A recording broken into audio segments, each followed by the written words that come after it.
Okay, my introduction to the devil, part 4.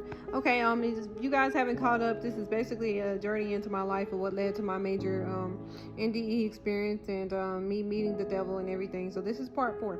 So I'm sure a lot of you guys are wondering, why didn't I just go back home when I was experiencing all of this, when I had just left, ran away. Well, like I expressed in my first 2 parts, that we were experiencing a lot of physical and mental abuse. So I looked at it like it was a matter of life, and anything was better than what I was experiencing. So I was willing to take the beat up of the streets than to actually go back home and face the music, because one, they were not our real parents, and it's everything that they did, it was justified. It was one of those, what goes on in this house stays in this house. And of course, anytime the life validated itself, because anytime we would speak up, like I said, no one would ever believe us, and like the cases would be open and they would be shut as quick as they were open. No one would believe us, and the ones who did try to help us, it's like they would disappear after that. We would never see them again. So it was just one of those things, like we were literally taught to keep quiet, and what goes on in that house stays in the house. And I don't know, it was a lot of experiences to where we were being groped on and touched and taken advantage of by their family members, male and female, growing up. So of course, like I said, we were introduced to a lot of things that shouldn't have never been introduced to us. And of course, it didn't help that we were living. Our adoptive father was had a very perverted mindset. He would always talk to himself, and it was like, I think that's really what led me into being a tomboy, because not only was we as teenage girls and growing up as children as well, we were always uncomfortable around him, because he would always say little things under his breath, when she would force us to put on certain outfits and make us dress up and find these little cute, short sets and skirts and everything.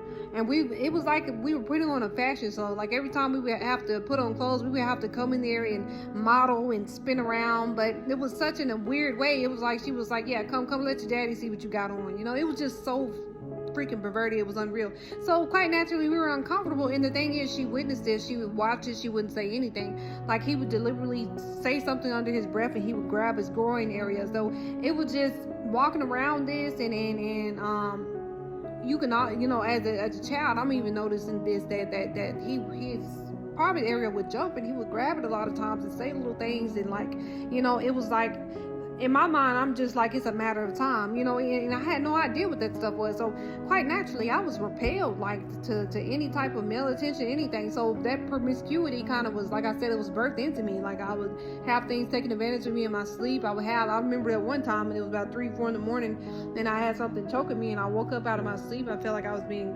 choked, and it said, "You're going to hell." And I was like, wait, what? And as a child, I'm like, wait, what I do? And then I was like, because I was grown up in church, I was like, okay, what do I say? And I was like, I know why you're doing this. You're doing this because I love Jesus. And I just said that, even though I was rebellious. But as soon as I said his name, it's like it was so mad, and it left immediately. But I was introduced then. I think I was about 11 or 12, how powerful that name was. So after that, like I said, we just spent a lot of our years like just being uncomfortable around a grown man, and he was in his 50s, mind you. And so being around that, so by the time I turned 18 and ran away and everything, I was 17, and then it just became legal that we could run away. You could leave the home without the authorities forcing you to go back. So I finally ran away at the age that they didn't have to force me to go back into their home. So when she found out about that, she waited until the authorities left, and she jumped on me. And where I was at the time, they had to put me out because I didn't want the drama. Anytime she would find out where I was, she would come and just lie and start a whole bunch of drama. And like I said, they were very manipulative, and even now to this day, the lies are so good, you will believe anything coming out their mouth. That's how good they were, and they were able to, like I said, manipulate the state, manipulate the system. And this is how they talk. They're very believable, narcissism and everything else. So, and on top of that, she was a practicing witch. On top of that, a lot of people don't know that. They had altars and everything that we found out about. Yeah, we were very curious and investigative kids, so we found everything. So after this, like, it was just one of those things. I was doing what I can do to survive on the streets. And my first time I was still the virgin, and it was basically taken from me.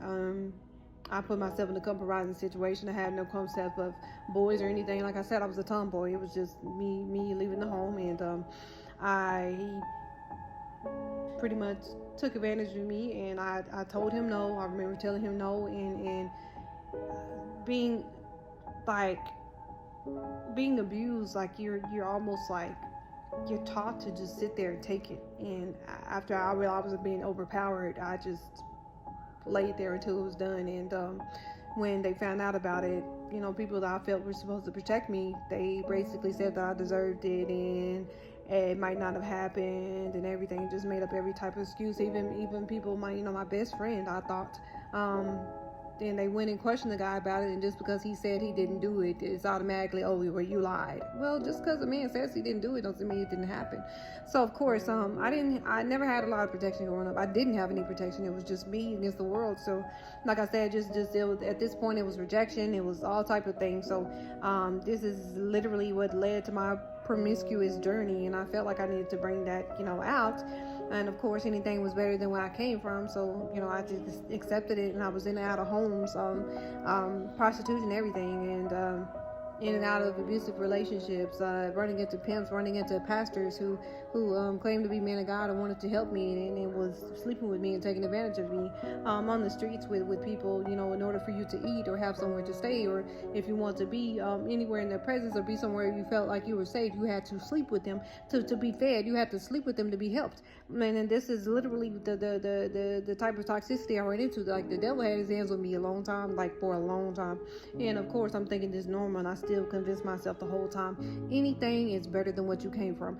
Don't worry about it. You're going to get through this. Everything is fine. So eventually, I started getting and dabbling in and out of jail, drugs, alcohol, fraud, all type of stuff. I was doing it. Anything I need to do to survive, I was doing it. To anything to keep me from going back to where I came from. I was desperate. So this is part 4, you guys. Just to sum it up, basically everything that had happened, as quick as I can, because I'm trying to lead up to what happened. But the Lord told me to kind of get on here and just make it clear, just tell everything. And I am not going to draw this out too much, but you guys, please make sure you like, share, and subscribe. And if you have any questions, but please, I'm going to pin this to the top of the page. This is part 4, what landed me into the hands of the devil, my NDE. Stay tuned.